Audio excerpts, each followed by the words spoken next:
Hello dear friends, welcome to physics corner. Myself Mayank Bhardwaj. तो आज अपन पढ़ने जा रहे हैं एलिमेंट्री पार्टिकल फिजिक्स का लेक्चर नंबर 2। तो ऐसे ही चैनल को सब्सक्राइब करते रहिए और चैनल को शेयर कीजिएगा अपने फ्रेंड सर्किल में, जिससे सबको बेनिफिट हो सके। ठीक है, तो देखिएगा एलिमेंट्री पार्टिकल फिजिक्स में आज अपन लेक्चर नंबर 2 करने जा रहे हैं। तो देखिएगा इसमें किस तरीके से आगे बढ़ते हैं। ठीक है, तो आप एमएससी फाइनल में भी इसको पढ़ सकते हैं, तो उससे रिलेटेड अपन इसमें पढ़ेंगे। ठीक है, तो प्रीवियस वीडियो में अपन ने इंट्रक्शन के बारे में स्टडी की थी।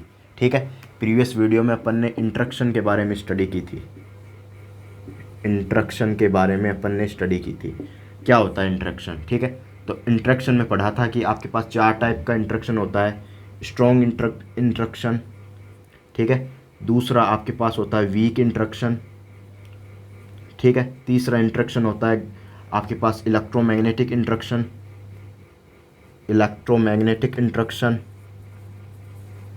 ठीक है। चौथा होता है आपके पास ग्रेविटेशनल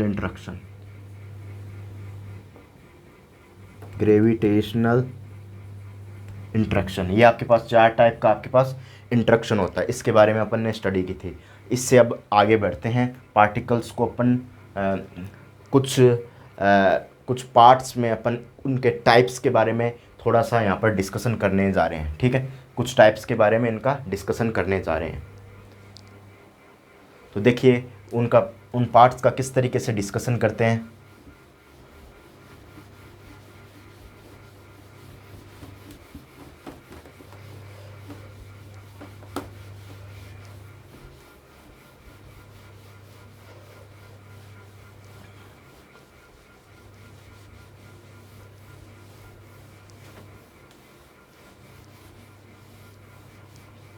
ठीक है, तो देखिए 2 तरीके से पार्ट्स में डिवाइड करते हैं अपन। ठीक है, 2 तरीके से पार्ट्स में डिवाइड करते हैं। तो पहला टाइप है आपके पास स्पिन के आधार पर अपन पार्टिकल्स को डिवाइड करते हैं। तो स्पिन के आधार पे जो आपके पास पार्टिकल होंगे, ठीक है, 2 टाइप के होंगे। स्पिन के आधार पे पार्टिकल कितने टाइप के होंगे? 2 टाइप के होंगे। पहला होगा फर्मियोन्स, ठीक है। दूसरा आपके पास होगा बोसॉन्स। ये आपके पास हाफ इंटीजर होंगे, हाफ इंटीजर स्पिन होगा इसका, ठीक है। हाफ इंटीजर स्पिन, इसका आपके पास होगा इंटीजर स्पिन। इसका क्या होगा आपके पास? Integer spin.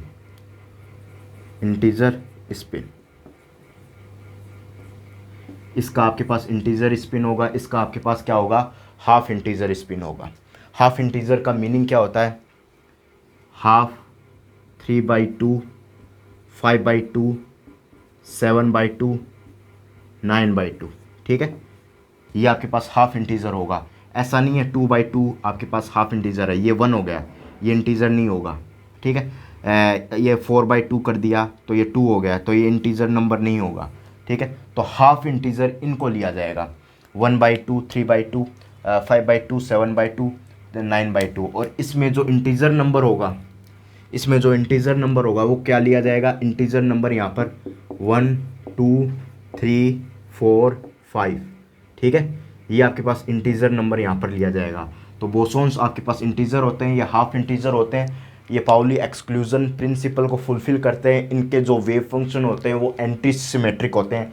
फर्मियोन्स के जो वेव फंक्शन होते हैं एंटी सिमेट्रिक होते हैं, पाउली एक्सक्लूजन प्रिंसिपल को फुलफिल करते हैं। पाउली एक्सक्लूजन प्रिंसिपल क्या होता है? SPDF। तो आपके पास S में भरे जाएंगे तो इसमें आपके पास 2 भरे जाएंगे। P में अगर इलेक्ट्रॉन भरे जाएंगे तो इसमें 2 भरे जाएंगे, इसमें 2, ठीक है। अगर अपन को 3 इलेक्ट्रॉन भरने हैं तो कैसे भरेंगे? पहले में फर्स्ट ये और ये, ठीक है। अब चौथा इलेक्ट्रॉन ऐसे भरा जाएगा, ठीक है। पहला इलेक्ट्रॉन इसमें, दूसरा इलेक्ट्रॉन इसमें, तीसरा इलेक्ट्रॉन इसमें, चौथा इलेक्ट्रॉन यहाँ भरा जाएगा। तो ये आपके पास पाउली एक्सक्लूजन प्रिंसिपल को क्या करेगा? फुलफिल करेगा। और इसके जो वेव फंक्शन रेडी किए जाएंगे वो एंटी सिमेट्रिक होंगे, ठीक है। अब ये स्पिन के आधार पे अपन ने इसको बता दिया है पार्टिकल क्या होता है। इतना नोट कर सकते हैं आप। अब आगे मैं एक्सप्लेन करने जा रहा हूँ। तो देखिएगा आगे किस तरीके से एक्सप्लेन करता हूँ मैं।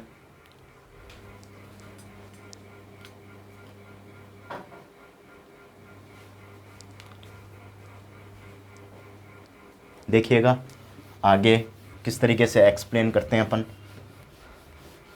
इंटरेक्शन के आधार पे पार्टिकल कितने टाइप के होंगे, ठीक है।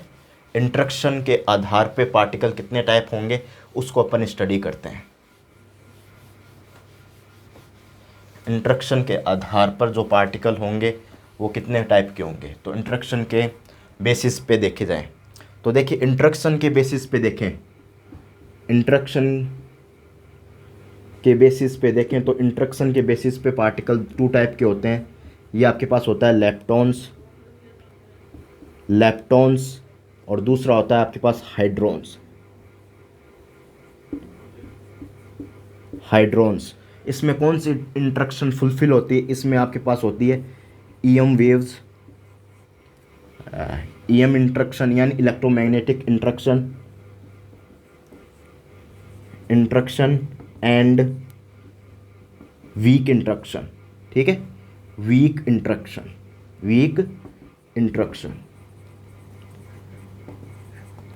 ठीक है। इसमें इलेक्ट्रोमैग्नेटिक इंटरेक्शन होती है और वीक इंटरेक्शन होती है, ठीक है। अब हाइड्रॉन्स में कौन सी इंटरेक्शन होती है, हाइड्रॉन्स में आपके पास होती है ईएम इंटरेक्शन पार्टिसिपेट, किसमें पार्टिकल पार्टिसिपेट करेगा, EM interaction as well as कौन सी इंटरेक्शन, स्ट्रॉन्ग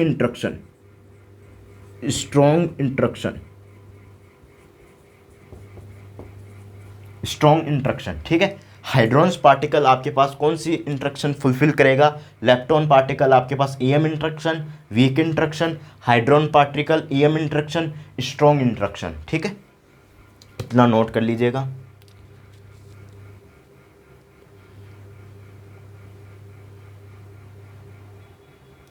ठीक है, अब अपन इसको पार्टिसिपेट करते हैं इंटरेक्शन के बेसिस पर, कितने आपके पास इंटरेक्शन के बेसिस पे पार्टिकल्स होते हैं।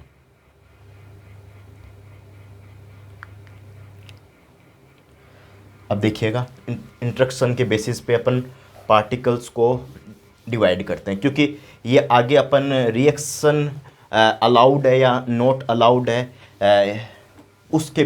उसको बेसिस मान के इंटरेक्शन अपन में बताइए। ये पूछेगा आगे आगे जब क्वेश्चन आएगा कि आपके पास ये इंटरेक्शन है कोई भी, ठीक है, इंटरेक्शन है कोई भी, इस पे 2 तरह की इंटरेक्शन होती है, अलाउड इंटरेक्शन, फॉरबिडन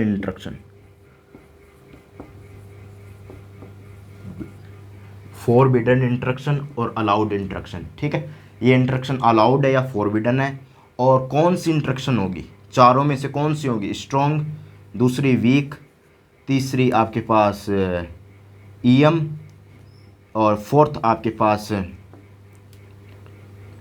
ग्रेविटेशनल। तो कौन सी इंटरेक्शन होगी और अलाउड होगी या फॉरबिडन इंटरेक्शन होगी, ये आगे जाके पूछा जाएगा, ठीक है। तो इंटरेक्शन के बेसिस पर पार्टिकल को कैसे डिवाइड करते हैं वो देख लीजिएगा। इंटरेक्शन के बेसिस पर पार्टिकल को कैसे डिवाइड करते हैं वो देख लीजिएगा, ठीक है। तो देखिए इंटरेक्शन के बेसिस पर पार्टिकल को कैसे डिवाइड करते हैं वो एक बार देख लीजिए। तो इंटरेक्शन के बेसिस पे आपके पास पार्टिकल 2 टाइप के होते हैं। मैं यहाँ से लिखना स्टार्ट करता हूँ, तो नोटबुक में ऊपर से ऊपर लिखना स्टार्ट कीजिएगा, ऊपर से लिखना स्टार्ट कीजिएगा।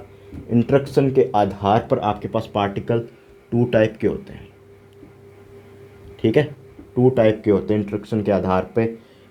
देखते जाइएगा। इंटरेक्शन के आधार पर लेप्टॉन्स और दूसरा आपके पास होता है हाइड्रॉन्स,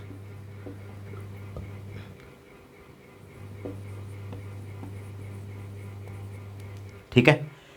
अब देखिएगा हाइड्रॉन्स आपके पास 2 टाइप के होते हैं,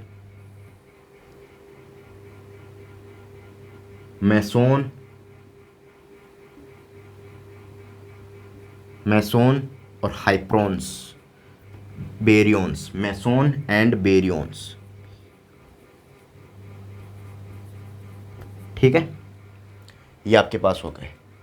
और बेरियंस आपके पास कितने टाइप के होते हैं, बेरियंस आगे चल के 2 टाइप के होते हैं। बेरियंस आगे चल के क्या होते हैं, 2 टाइप के होते हैं।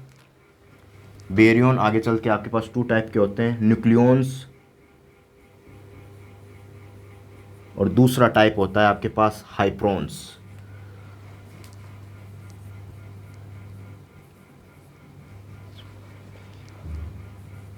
ठीक है, स्पेलिंग देखते हैं हाइप्रोन्स की।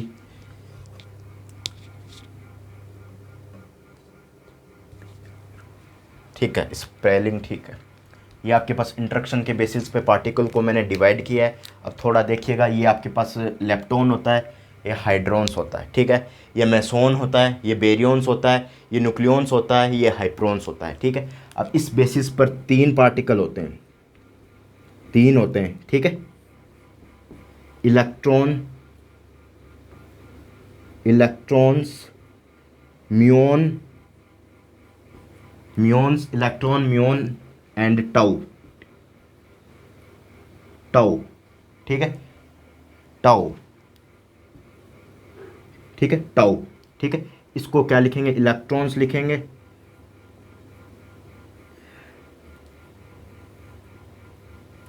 ठीक है, इसको क्या लिखेंगे, इलेक्ट्रॉन्स लिखेंगे। इलेक्ट्रॉन्स आपके पास ई माइनस ई पॉजिटिव, इसमें म्यू, म्यून्स है तो म्यू नेगेटिव, म्यू पॉजिटिव। ठीक है, टो लिखें तो टो नेगेटिव, टो पॉजिटिव। ठीक है, अब इनके एंटी पार्टिकल्स लिखें, इनके एंटी पार्टिकल्स लिखें, म्यून्स, न्यूट्रिनो, इनके एंटी पार्टिकल लिखें। ये इलेक्ट्रॉन्स होंगे तो इलेक्ट्रॉन की जो श्रेणी हो जाएगी, ये इलेक्ट्रॉन नेगेटिव, इलेक्ट्रॉन पॉजिटिव, ये muons, mu negative, mu positive, tau negative, tau positive. इनके एंटी पार्टिकल लिखें तो ये म्यून्स, ये एंटी म्यून्स। ठीक है, ये आपके पास म्यू, टाउ म्यू और एंटी टाउ म्यू। ठीक है, sorry, muons, anti muons, anti neutrino, anti neutrino muons में। ठीक है, टाउ की बात करें तो ये आपके पास neutrino tau, anti neutrino tau. ठीक है, ऐसे इनके पार्टिकल्स हो गए। अब मेसोन की बात करें तो मेसोन आपके पास होता है, तीन टाइप का होता है, कायोन्स, पायोन्स। सबसे पहले पायोन्स, पायोन्स, कायोन्स, ईटा।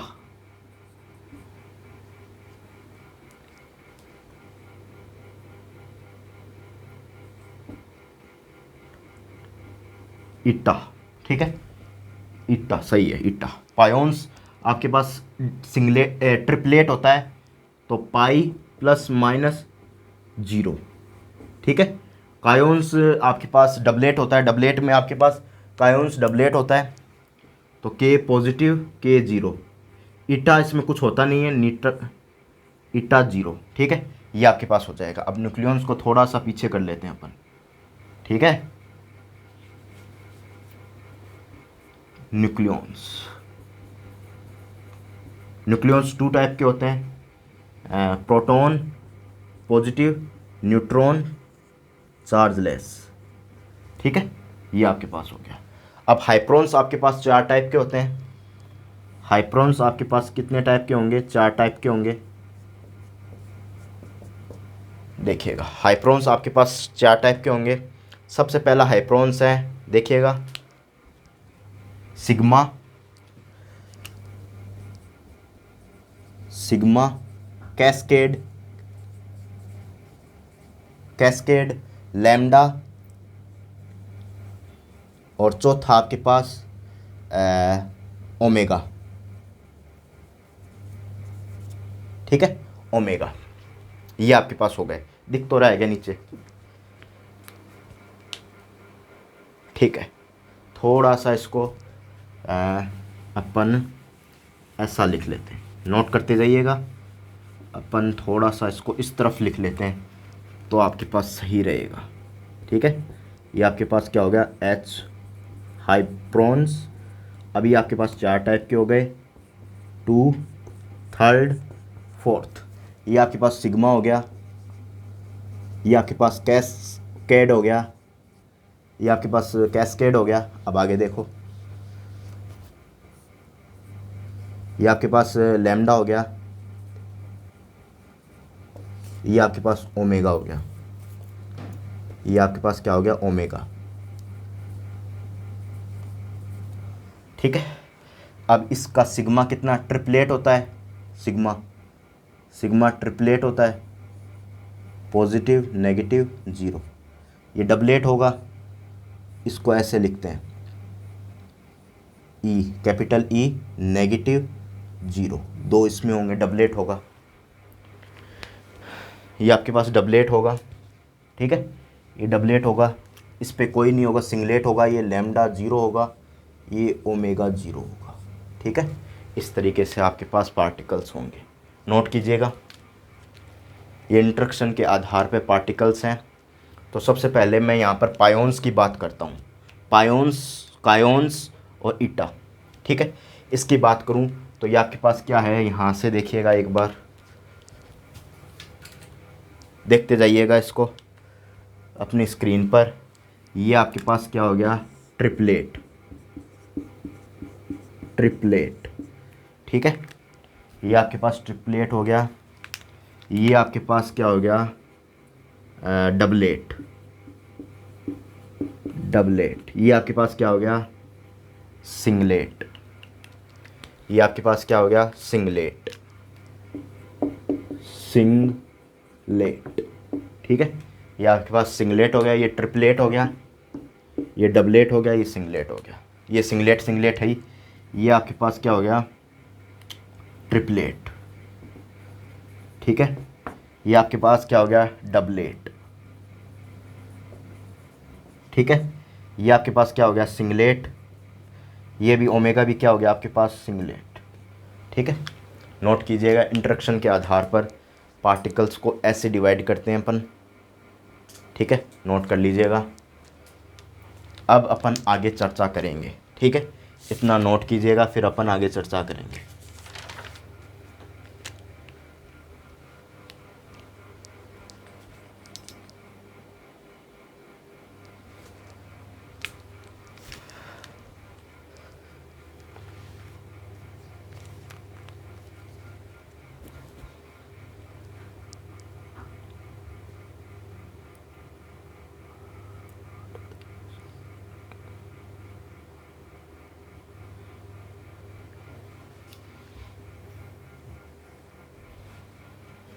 देखिएगा आगे, इंटरेक्शन के आधार पर नोट कर लीजिएगा इसको। ये पायोन्स डबलेट, ट्रिपलेट होगा, ये आपके पास डबलेट होगा, ये आपके पास सिंगलेट होगा, ठीक है। ये आपके पास सिंगलेट होगा, doublet, triplet, triplet, doublet, singlet, ठीक है, ये आपके पास होगा। यहाँ कायोन्स पॉजिटिव होगा, ये याद रखिएगा। मेसोन और बेरियोन्स में मेसोन्स और हाइप्रोन्स होंगे, इसमें ये होगा आपके पास पॉजिटिव कायोन्स। यहाँ पर जो कैस्केड होगा नेगेटिव, यह याद रखना, इसके जस्ट अपोजिट ये डबलेट है। यहाँ पर भी ये भी कैस्केड भी क्या है, डबलेट है, ठीक है। अब आगे देखिएगा,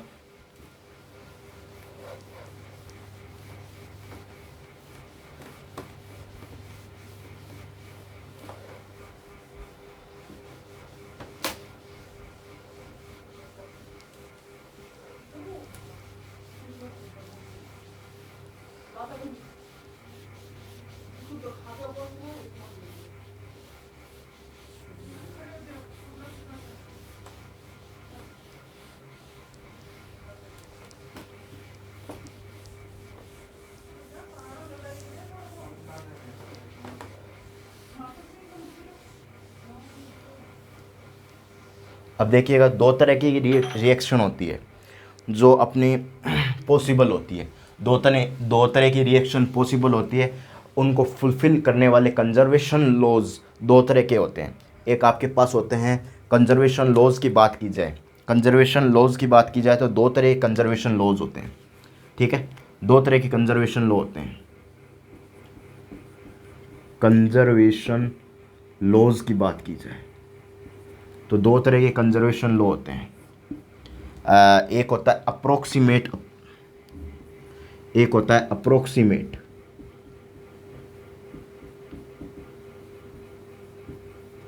मेट कंजर्वेशन, कंजर्वेशन, ठीक है, अप्रोक्सीमेट कंजर्वेशन। एक दूसरा होता है एग्जैक्ट, एग्जैक्ट कंजर्वेशन, कंजर्वेशन, ठीक है। दो तरह के लॉ होते हैं, एक होता है एग्जैक्ट कंजर्वेशन, एक होता है अप्रोक्सीमेशन अप्रोक्सीमेट कंजर्वेशन, एक होता है अप्रोक्सीमेट कंजर्वेशन, एक होता है exact conservation.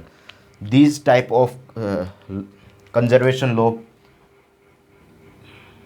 these type of conservation law is allowed, may be, may not be allowed। ये ज़रूरी, ये अप्रोक्सीमेट है, ठीक है। तो ये आपके पास ज़रूरी नहीं है कि अलाउड हो भी सकता है, नहीं भी, ठीक है। इससे आपके पास जो इंटरेक्शन है उस पर किसी भी तरीके का खास इफेक्ट नहीं पड़ेगा, परंतु पड़ेगा ज़रूर। परंतु मे और मे नॉट भी जब यूज़ लिया जाता है तो इसका मीन भी यही होता है कि कंजर्वेशन लॉ अलाउड भी हो सकता है और मे नॉट भी, और जिससे आपके पास रिएक्शन पे कोई फ़र्क नहीं पड़ेगा, ठीक है। परंतु एग्जैक्ट लॉ वह लॉज होते हैं जिस पे आपके पास ये एग्जैक्ट लॉ की बात करें कि if these laws are not followed reaction cannot be allowed. If these laws are not followed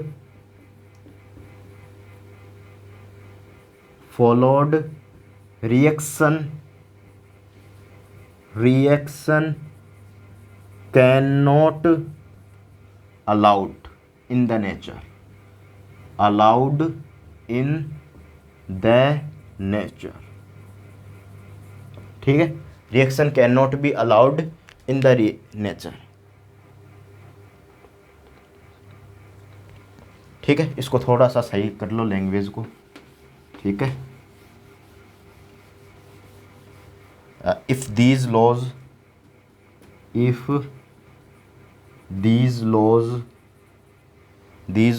are not these laws are not followed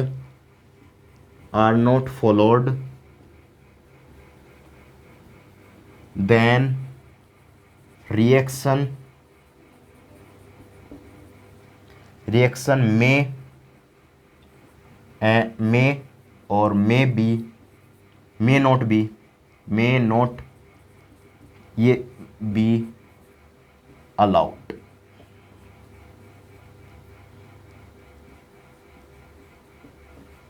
ठीक है। मे और मे नॉट बी अलाउड, ये आपके पास रिएक्शन अगर इसमें फॉलो नहीं करें तो जो आपके पास रिएक्शन है अलाउड होगी मे और मे नॉट बी अलाउड, ठीक है। This laws are reaction may और मे नॉट बी अलाउड, ठीक है। ये कौन कौन से लॉ होंगे एग्जैक्ट और कौन कौन से अप्रोक्सीमेट लॉज होंगे आगे वाले सेक्शन में अपन देखते हैं, ठीक है। तो अप्रोक्सीमेट लॉज और एग्जैक्ट लॉज के नीचे लिखिएगा किस तरीके से अपन फुलफिल करवाते हैं, कौन से लॉज होंगे अप्रोक्सीमेट लॉज, कौन से एग्जैक्ट लॉज होंगे। एक पर्टिकुलर रिएक्शन के लिए कौन से लॉज होंगे इनको देखते हैं।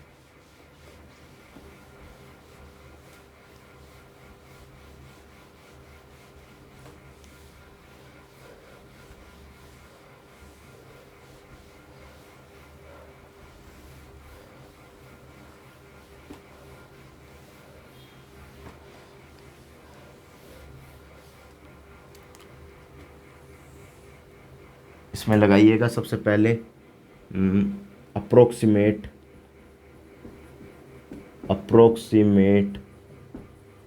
लॉज, कंजर्वेशन लॉज, ठीक है। और एग्जैक्ट कंजर्वेशन लॉज,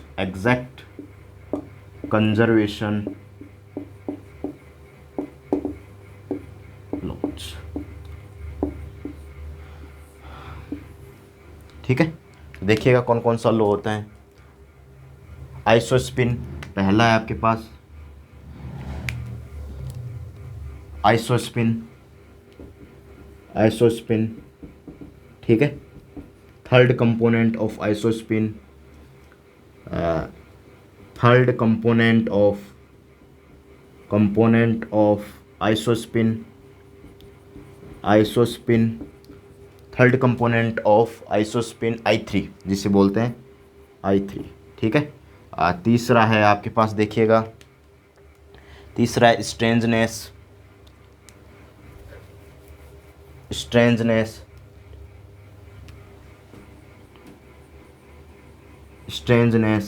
S। चौथा है आपके पास टाइम CP, चार्ज और पेरिटी कंजर्वेशन, CP कंजर्वेशन।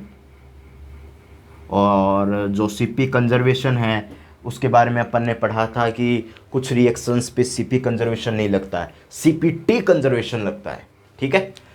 कुछ रिएक्शंस में आपके पास CP कंजर्वेशन नहीं लगता और कुछ रिएक्शन में आपके पास CPT कंजर्वेशन लगता है। जो मॉडर्न टेक्निक्स आई है अपने पास, जो पार्टिकल फिजिक्स में कंजर्वेशन लॉज को पहचानने के लिए यूज़ ली जाती है, उसमें CP conservation charge parity conservation से कुछ जो आपके पास है कुछ रिएक्शंस फुलफिल नहीं हो रही थी, तो एक टाइम रिवर्सल का कंसेप्ट यूज लिया गया, तो आपके पास CPT कंजर्वेशन यहाँ पर यूज लिया गया। CPT conservation charge parity time reversal conservation होता है। ठीक है। और पांचवा लगा देंगे टाइम रिवर्सल। ठीक है। टाइम रिवर्सल और चार्ज कॉन्जुगेट चार्ज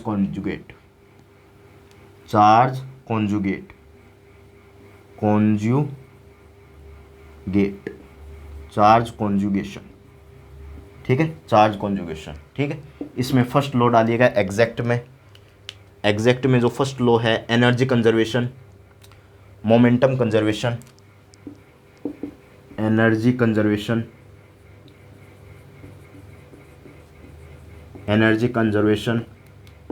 दूसरा है आपके पास momentum conservation.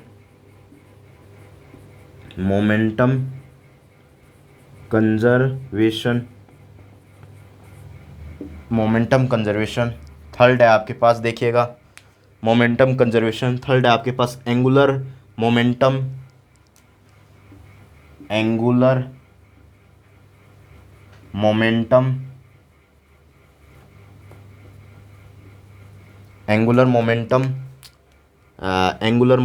Conservation. Charge conservation, charge में देखिएगा leptonic charge, muonic charge, charge conservation,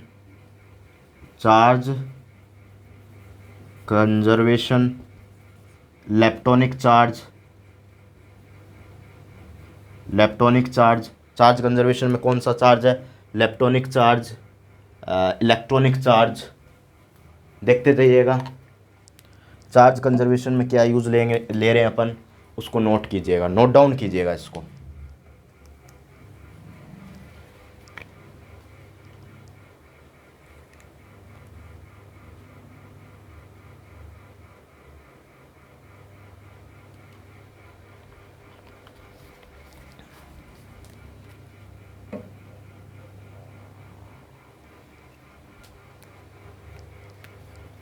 इसमें आपके पास है leptonic charge conservation, electronic charge conservation,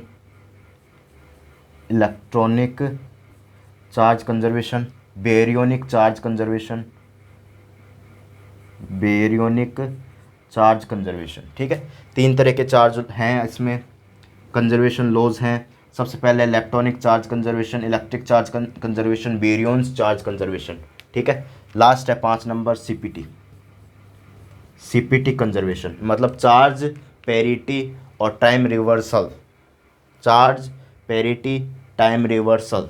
इसमें बोलें तो चार्ज को डिफाइन करें तो Q की जगह अगर मैं -Q रखूं तो वापस वही आ जाना चाहिए। ये आपके पास चार्ज कंजर्वेशन हो गया। अब पेरिटी कंजर्वेशन कैसे लिखते हैं? पाई से भी डिनोट करते हैं पेरिटी को, -1 की पावर L। तो ये आपके पास इवन आ जाए मतलब पॉजिटिव आ जाए, 1 आ जाए प्लस का।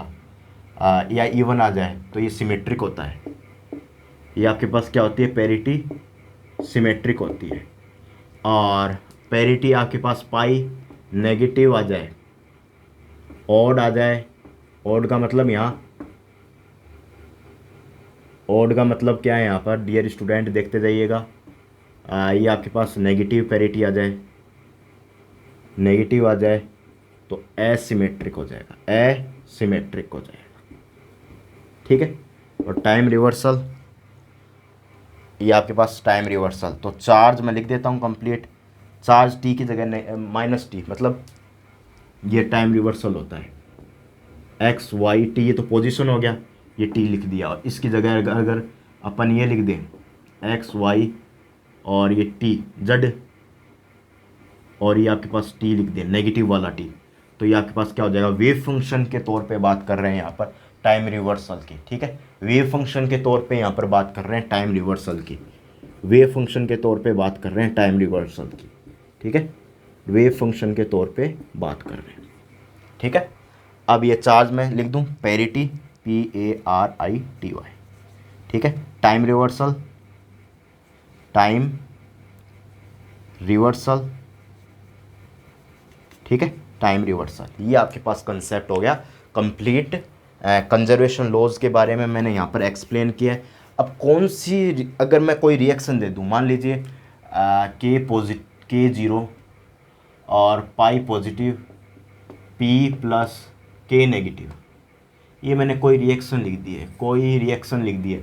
अब मैं इसको अलाउड बोलूँ, इसको अलाउड बोलूँ या फॉरबिडन बोलूँ, इसको फॉरबिडन बोलूँ, तो किस बेसिस पे बोल सकता हूँ, कौन कौन सी, ये 10 तो अपन फुलफिल करवाएंगे नहीं, 10 को तो यूज़ लेंगे नहीं। यहाँ पर 10, यहाँ पर 5 हो गई प्रॉपर्टी, यहाँ पर 5 कंजर्वेशन लॉज हो गए, इनको तो अप्लाई करेंगे नहीं। ठीक है, इसमें भी 5 कंजर्वेशन लॉज हो गए, इसमें भी आपके पास 5 कंजर्वेशन लॉज हो गए। तो अलाउड या फॉरबिडन का पता कैसे करेंगे, अलाउड या फॉरबिडन का पता कैसे करेंगे, कौन कौन सी जो प्रॉपर्टी है, इनको जो प्रॉपर्टी है कंजर्वेशन लॉज है वो फुलफिल हो जाएं, तो उससे अपन को कौन सी इंट्रैक्शन है, ग्रेविटेशनल इंट्रैक्शन है, इलेक्ट्रोमैग्नेटिक इंट्रैक्शन है, स्ट्रॉन्ग इंट्रैक्शन है या वीक इंट्रैक्शन है, इसका पता चलेगा। और साथ में अलाउड होगी या फॉरबिडन होगी रिएक्शन, उसका पता चलेगा। तो किस तरीके से पता चलेगा, वो कौन कौन से लॉज होंगे। सबसे पहले ये आपके पास होगा आइसोस्पिन, थर्ड कंपोनेंट I3 क्या होता है वो बताएंगे। स्ट्रेंजनेस, स्ट्रेंजनेस का एक कंसेप्ट है छोटा सा, उसको अपन सीखेंगे, जिससे आपको पास पता पड़ेगा कि कौन सी आपके पास अलाउड होगी। सारी आपके पास फुलफिल हो जाती है, आइसोस्पिन फुलफिल हो जाती है, third component of isospin fulfil हो जाता है। यहाँ पर एनर्जी कंजर्वेशन। ठीक है, नेक्स्ट आपके पास चार्ज कंजर्वेशन, ये आपके पास 5 कुछ होंगे, ये 5 होंगे जिनको अपन फुलफिल करवाएंगे, जिससे आपके पास पता पड़ेगा कि ये आपके पास अलाउड है या फॉरबिडन रिएक्शन है। ठीक है, ये आपके पास अलाउड रिएक्शन है या फॉरबिडन रिएक्शन है। ठीक है, अब देखिएगा नेक्स्ट, इतना नोट कीजिएगा। एक सीधा सा कंसेप्ट है स्ट्रेंजनेस में। स्ट्रेंजनेस में आपके पास मैं बता देता हूँ, यहाँ पर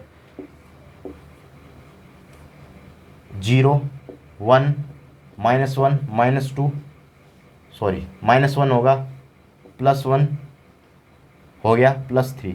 ये आपके पास कुछ स्ट्रेंजनेस होंगे। 0 के नीचे आपके पास स्ट्रेंजनेस 0 की किसकी होती है, 1 की किसकी होती है, -1 +2 +3, इनकी स्ट्रेंजनेस है, सब पार्टिकल की लिखवा दी जाएगी। और फिर आप कंपेयर कर लीजिएगा, डेल्टा S की वैल्यू आपके पास 0 और +-1 आती है तो ये अलाउड रिएक्शन है।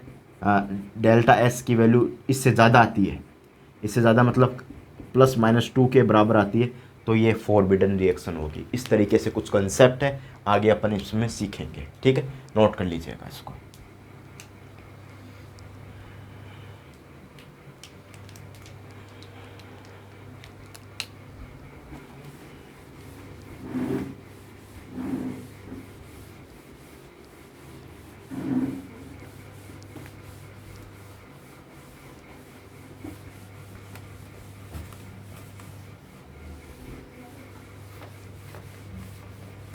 ठीक है, अब देखिए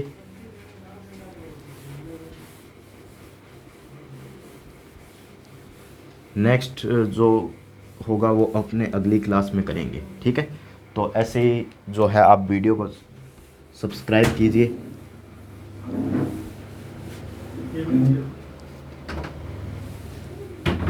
ठीक है।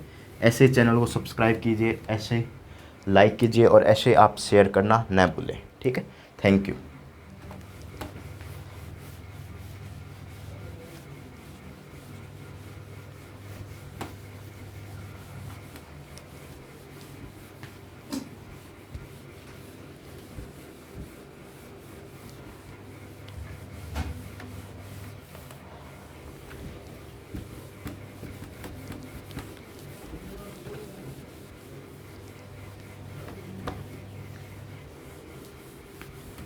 ऐसे वीडियो को लाइक करते रहिए, शेयर करते रहिए और चैनल को सब्सक्राइब करना न भूलें। Thank you.